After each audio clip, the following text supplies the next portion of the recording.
नमस्कार. आपण सध्या लास्ट लेक्चरला आपण ग्लुकोकॉर्टिकॉइड्स यांची माहिती बघत होतो. त्यांची आपण सिक्रिशन्स, फंक्शन्स यांची माहिती बघितली. आता पुढचा पॉईंट आहे मोड ऑफ ॲक्शन.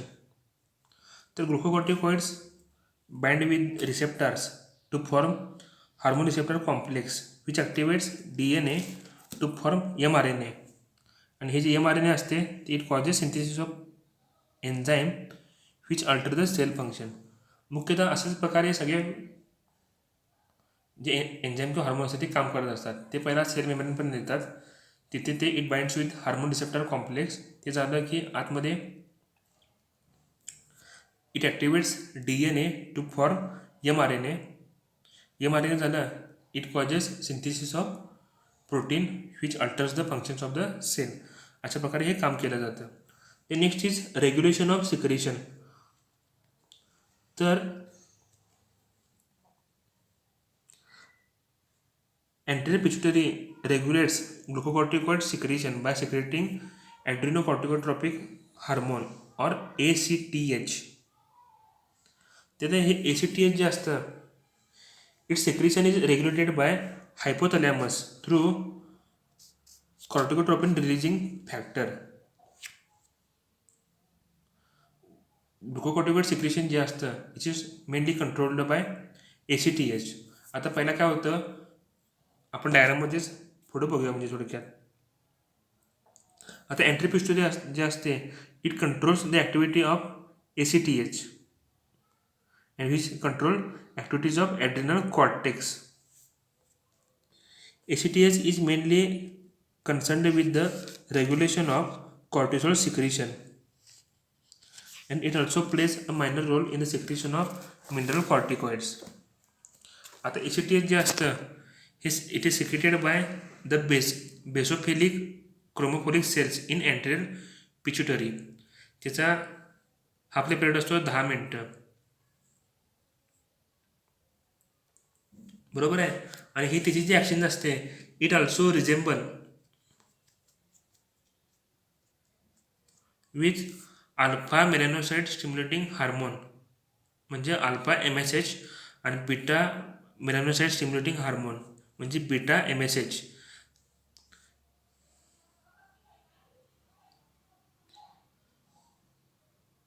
कळते सगळ्यांना. तर ह्याची दोघांची ॲक्शन ही जवळपास सेम अशी होत असते. आता जे ACTH जे असते it is necessary for the structural integrity and the secretory activity of adrenal cortex. ह्याची आणखी पण काही कामं असतात. ते म्हणजे काय तर it causes structural integrity and vascularization of zona fasciculata and zona reticularis of adrenal cortex.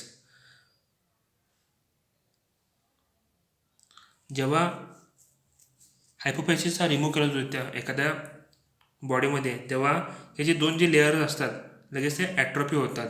त्यावरून आपल्याला हे त्याचं काम कळतं की ACTH is required for the structural development of the zona fasciculata and zona reticularis.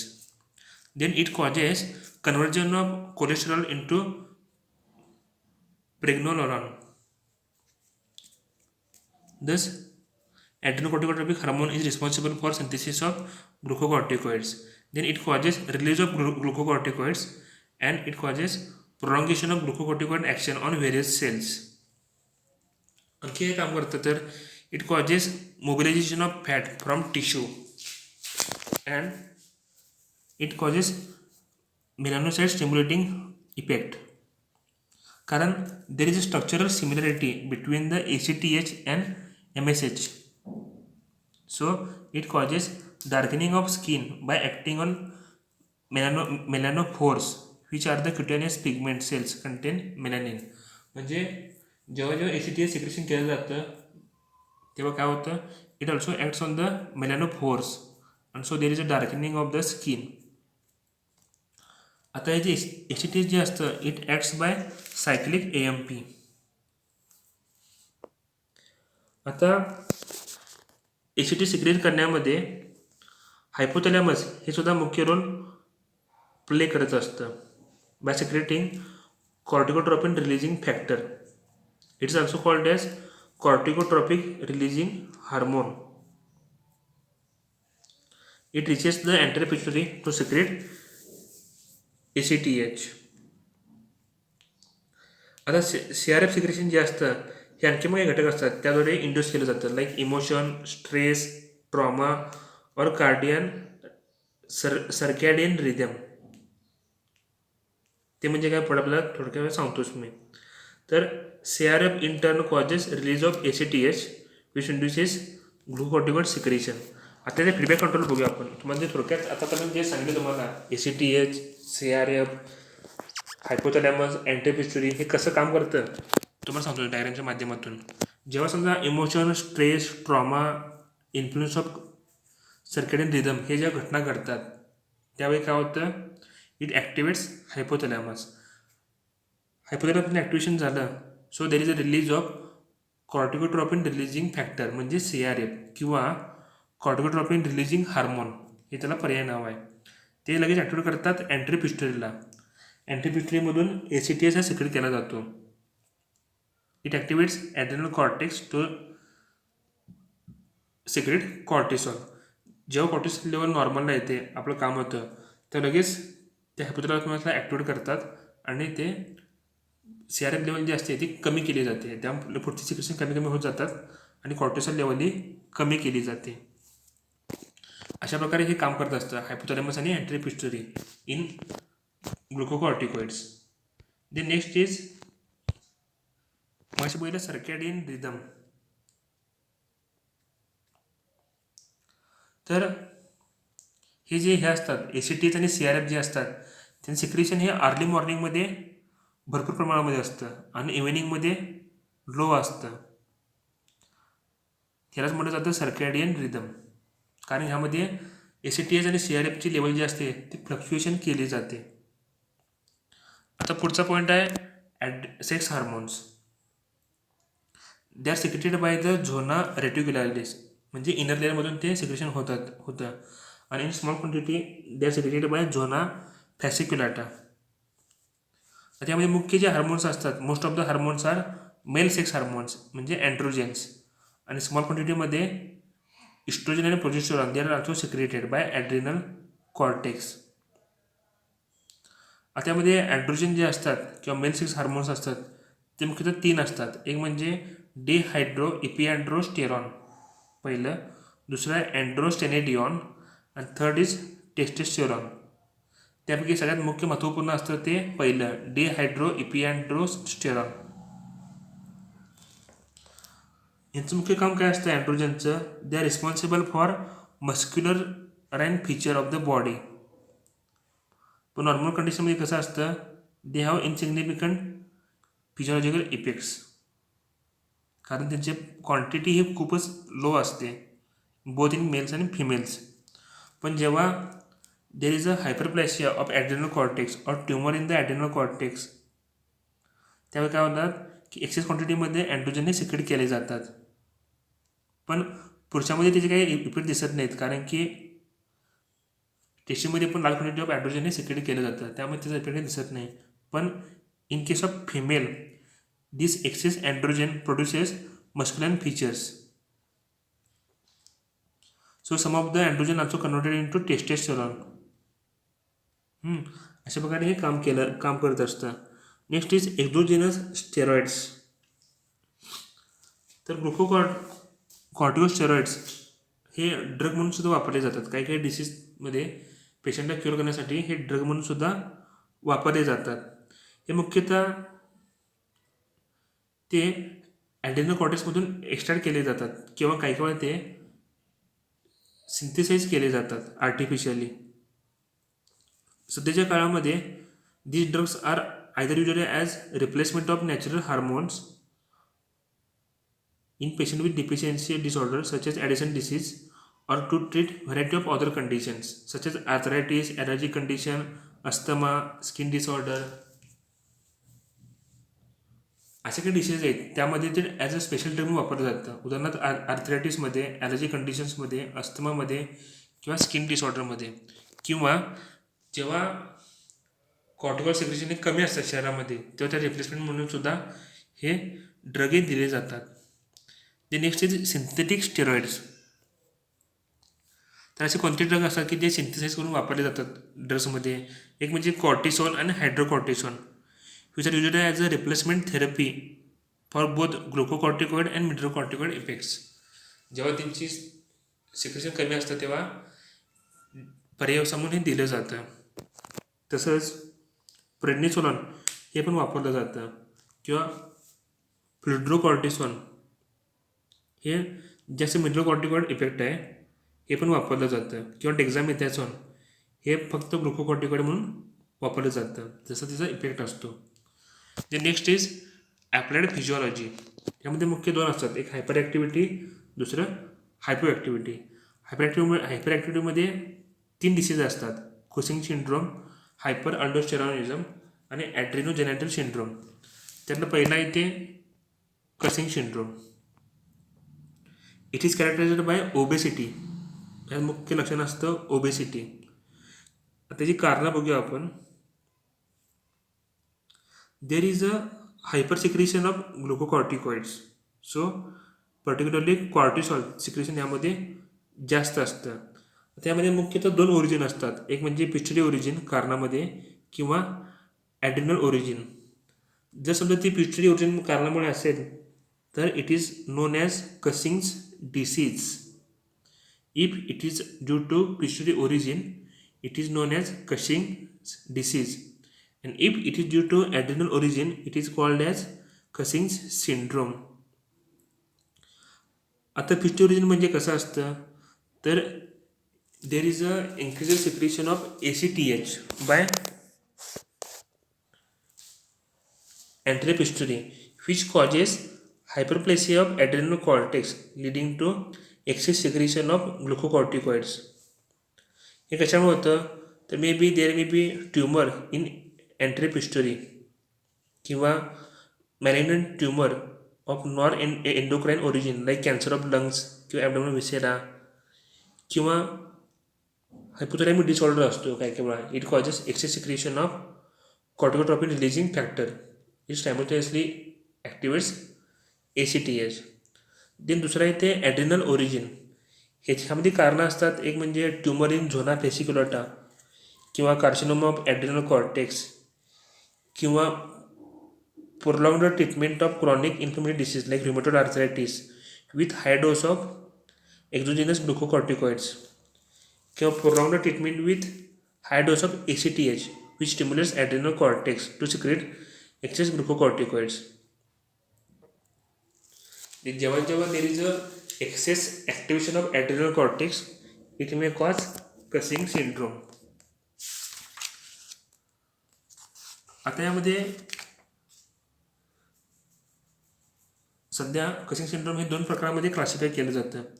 एक म्हणजे ACTH dependent Cushing syndrome which due to hyper secretion of ACTH, म्हणजे ACTH ज्या सिक्रेशन झाल्यामुळं जो कसिंग सिंड्रोम होतो तो पहिला. तो दुसरा म्हणजे ACTH इंडिपेंडंट कसिंग सिंड्रोम, त्यामध्ये ACTHचा असा कोणताही रोल नसतो, त्या पेशंटमध्ये ACTH नॉर्मल असतं.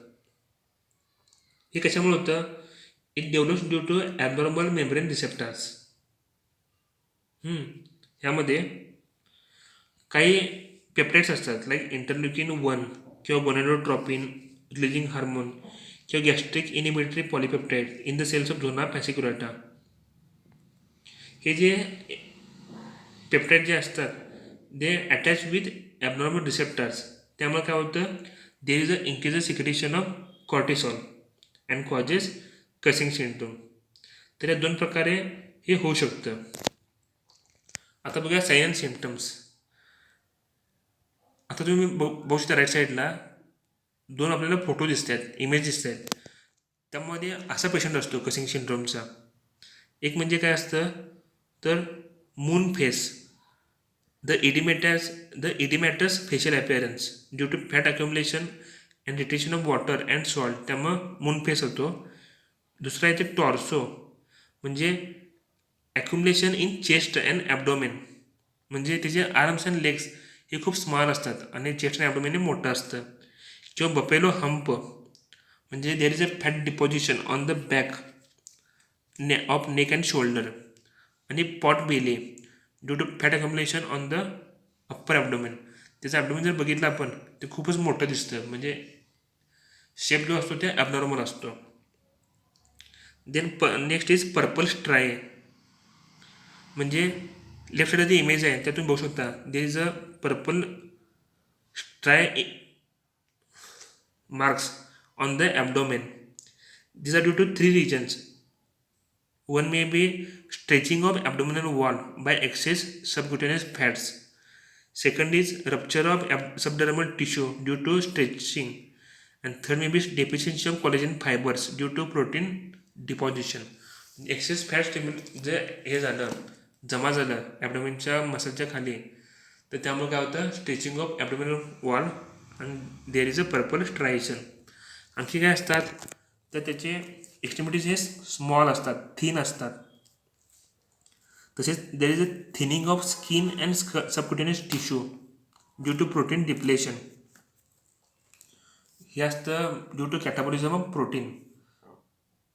पुन्हा असतं डार्कनिंग ऑफ स्किन, पुन्हा पिगमेंटेशन ऑफ स्किन, पुन्हा फेशियल रेडनेस, आणखी फेशियल हेअर ग्रोथ, पुन्हा प्रोटीन डिप्लेशन झाल्यामुळे there is a muscle weakness, पुन्हा bone reabsorption and osteoporosis due to protein depletion, पुन्हा there is a hyperglycaemia due to gluconeogenesis and inhibition of peripheral Uptake of glucose. आणि जेव्हा hyperglycaemia होतो there is a glucosuria and adrenal diabetes. Then hypertension by the mineralocorticoid effects of glucocorticoids, म्हणजे काय होतं there is retention of sodium and water, so there is a increase in ECF volume and increase in blood pressure. Then there is a immunosuppression, त्यामुळे काय होतं patient is susceptible to any infection. आणखी poor wound healing, यामध्ये अशी सगळी लक्षणे असतात. आता टेस्ट कशी करायचं आपण याचं, पहिलं म्हणजे ऑब्झर्वेशन ऑफ एक्सटर्नल फीचर्स, म्हणजे जर आपण त्याचा बाह्य असा विचार करून तो पेशंट कसा दिसतो त्यावरून ते आपण लक्षात घेऊ शकतो. Then determination of blood sugar and cortisol level, blood शुगरमध्ये शुगर आणि कॉर्टिसॉल लेवल किती आहे ते बघायचं आपण. किंवा analysis of urine for 17 hydroxy steroids. हे स्टेरॉइड्स असतात की जे युरिनमध्ये प्रेझेन्स असतात, त्यावरून सुद्धा कळतं there is a hypersecretion of adrenal cortex. आता बघूया ट्रीटमेंट आपण. तर ट्रीटमेंट हे मुख्यतः जे काही कारण आहे त्यानुसार ठरतं. एक म्हणजे आवश्यक कॉर्टिसॉल इनिबिटिंग ड्रग्स काही असतात ते आपण देऊ शकतो, किंवा there may be surgical removal of adrenal of pituitary or adrenal tumour, जो काही ट्यूमर असतो तो रिमूव्ह करणं, किंवा रेडिएशन ऑर किमोथेरपी या माध्यमातून आपण हे देऊ शकतो. ह्यात आणखी एक असतं नेल्सन सिंड्रोम म्हणून असतो. यामध्ये it is due to the surgical remover of both adrenal glands. त्यामुळे काय होतं दोन्ही पण ॲड्रेनल ग्लँड्स ह्या रिमूव्ह केलेल्या आहेत. So there is a growth of pituitary tumour that secretes excess ACTH. त्यामुळे हेडेक असतो आणि व्हिज्युअल प्रॉब्लेम असतो. यामध्ये मुख्य लक्षणं असतात. Then second is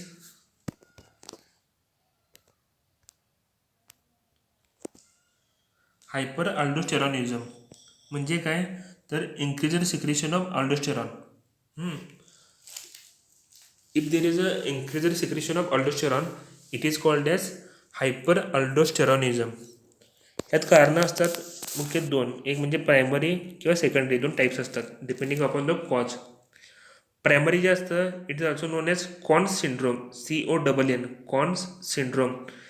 it develops due to the tumour on zona glomerulosa और झोना ग्लोमेरुलोसावर सुद्धा ट्यूमर असेल तर त्यामुळे प्रायमरी हायपर अल्डोस्टेरॉनिझम डेव्हलप होत असतो.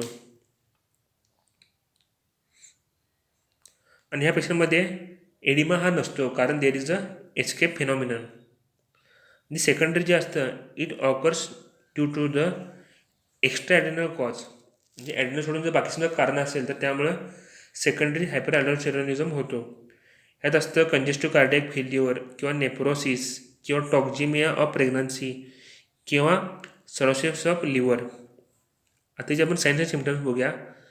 पहिलं असतं ते increased ECF volume and blood volume. It causes hypertension. Then severe depletion of potassium. There is a more loss of potassium through urine, so it causes renal damage. So kidney produces concentrated urine. It leads to polyuria and polydipsia. Then there is a muscle weakness due to potassium depletion and metabolic alkalosis due to secretion of large amount of hydrogen ions into renal tubules. It also reduces blood calcium level causing tetany. ही सगळी यामध्ये लक्षणं असतात. म्हणजे hypertension होतं, calcium loss होतो, potassium loss होतो, ही सगळी लक्षणं यामध्ये असतात. Then third is adrenogenital syndrome.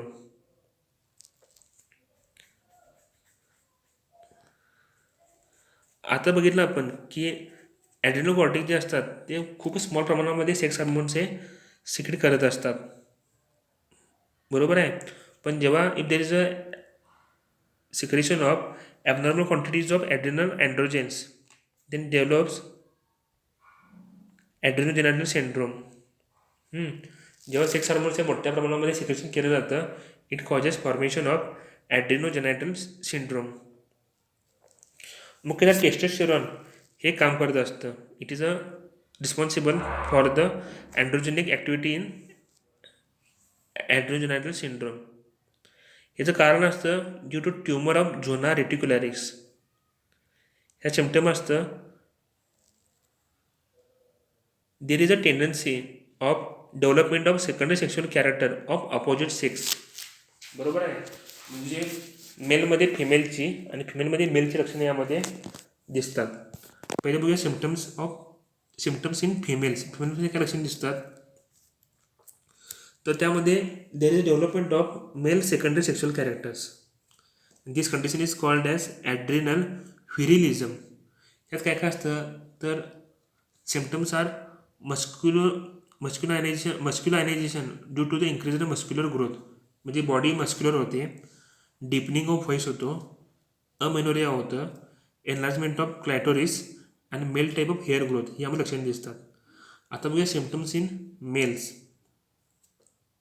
तर sometimes the tumour of the oestrogen secreting cells produces more than normal quantity of oestrogen in mails.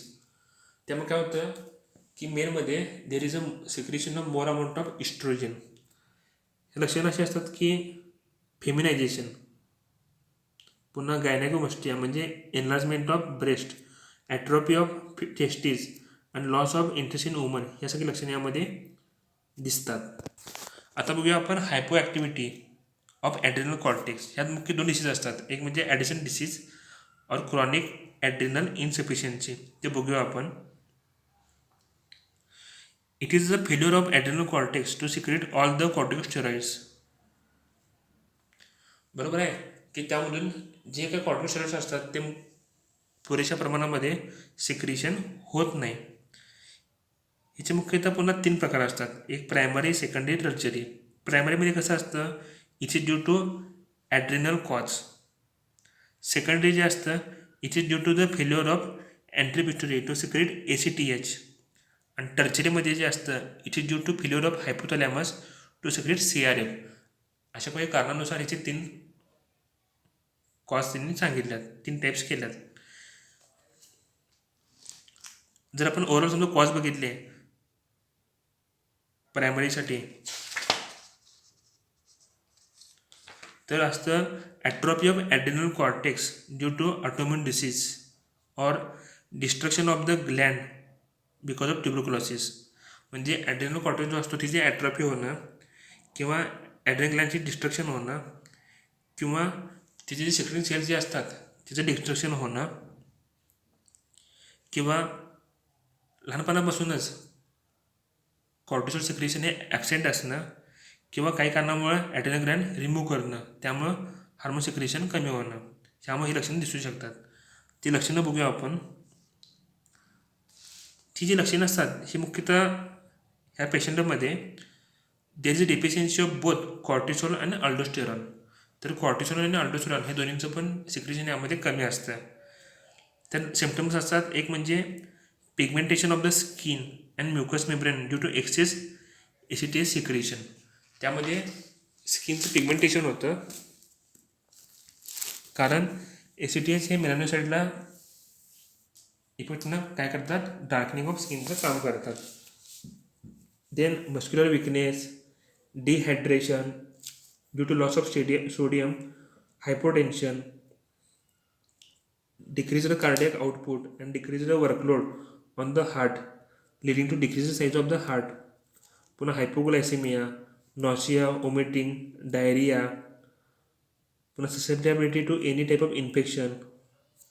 पुन्हा ती व्यक्ती कोणत्याही स्ट्रेसची फाईट करू शकत नाही, यासारखी लक्षणं असतात. आता याच्या टेस्ट बघू शकतो आपण, तर त्यामध्ये measurement of blood level of cortisol and aldosterone हे दोन्ही बघून त्यानुसार ठरतं, किंवा measurement of amount of steroid excreted in urine त्यानुसार ठरू शकतं. देन पुढचा पॉईंट आहे ॲडिसन्स क्रायसिस और ॲड्रिनल क्रायसिस और अक्यूट ॲड्रिनल इनसफिशियन्सी.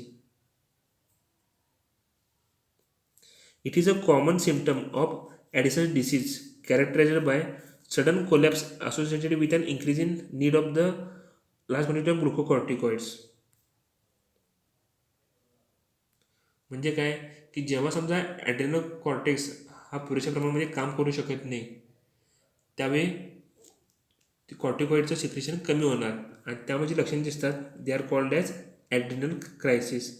ह्याची कारणं असतात एक्सपोजर टू माइल्ड स्ट्रेस, किंवा हायपोग्लायसेमिया ड्यू टू फास्टिंग, किंवा ट्रॉमा, किंवा सर्जिकल ऑपरेशन, किंवा sudden withdrawal of glucocorticoid treatment. त्यामुळे हे ॲड्रिनल क्रायसिससारखी घटना घडू शकते. Then last is congenital adrenal hyperplasia, that is increase in size of the adrenal cortex. ह्यात साईज का वाढतो, there is a increase in number of steroid secreting cortical cells, ते वाढल्यामुळे साईज हा वाढतो. ही जी कारणं असतात ते बघूया आपण. जरी समजा ग्लँडचा साईज वाढला असला तरी कॉर्टिसॉल सिक्रेशन हे कमी होतं. लक्षात घ्या, जरी ग्लँडचा साईज वाढला असला तरी कॉर्टिसॉल सिक्रेशन हे कमी होतं, कारण due to the congenital deficiency of the enzyme necessary for the synthesis of cortisol, particularly 11-21 hydroxylase. कारण त्यामध्ये जे एन्झाईम जे असतं तेच ॲबसेंट असतं, त्यामुळे कॉर्टिसॉल सिक्रेशन होऊ शकत नाही. आता हे सिक्रेशन झालं नाही, लगेच काय होतं की अँटेरियर पिट्युटरीला ॲक्टिवेशन होतं, त्यामुळे काय होतं एसिडी सिक्रेशन वाढतं. आता एसिडी सिक्रेशन वाढलं की ते स्टिम्युलेट करतात ॲड्रिनल कॉर्टेक्सला की तुम्ही कॉर्टिसॉल सिक्रेशन करा म्हणून. पण तिथं हार्मोन तर ते एन्झाईम उपस्थित नाही आहे, त्यामुळे इट कॅनॉट सिक्रेट कॉर्टिसॉल, बरोबर. So ACTH stimulates the adrenal cortex causing hyperplasia with the accumulation of lipid droplets. त्यामुळे तिथे लिपिड ड्रॉपलेट्स ॲक्युमुलेशन होतं आणि ॲड्रिनल कॉर्टेक्सची साईज ही वाढते. So it is also called as congenital lipid adrenal hyperplasia. It is also called as congenital lipid adrenal हायपरप्लेसिया.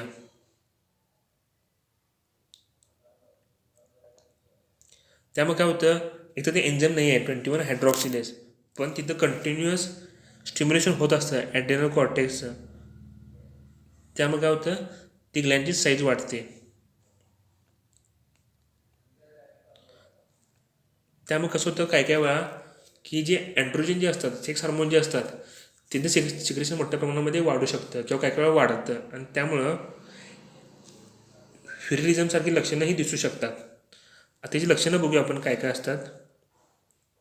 त्यामध्ये व्हिरिलिझम आणि access body growth ही दोन लक्षणं असतात. जर आपण बॉईजमध्ये बघितलं तर it is known as macrogenitosomia praecox, which is called as macrogenitosomia praecox. ह्यात फीचर्स असतात, एक म्हणजे precocious body growth causing stocky appearance called infant Hercules, and second is precocious sexual development with enlarged penis even at the age of 4 years. ही दोन यामध्ये लक्षणं असतात. आणि फिमेलमध्ये कसं होतं तर ह्यामुळे इट डेव्हलप्स मस्क्युलायनायझेशन, त्यामुळे तिची बॉडी मस्क्युलर होते. पुन्हा त्यामध्ये व्हिरलिझम म्हणजे secondary sexual character of male हे डेव्हलप होतात. तर काही काही सिव्हिअर केसमध्ये काय होतं, there is a female child is born with external genitalia of male type. तर फिमेल बेबी बॉर्न होते पण ते जेनेटल जे असतात ते मेलचे असतात. This condition is called as pseudohermaphroditism. It is called as pseudohermaphroditism म्हणजे फिमेल बेबी जन्माला येते पण त्यामुळे जेनेटेला हे मेल टाईपचे असतात. तर अशा प्रकारे ॲड्रिनल कॉर्टेक्स हे आपल्या शरीरामध्ये महत्त्वपूर्ण असे काम करत असतात. आपण त्याची सर्व अशी माहिती घेतलेली आहे. थँक्यू.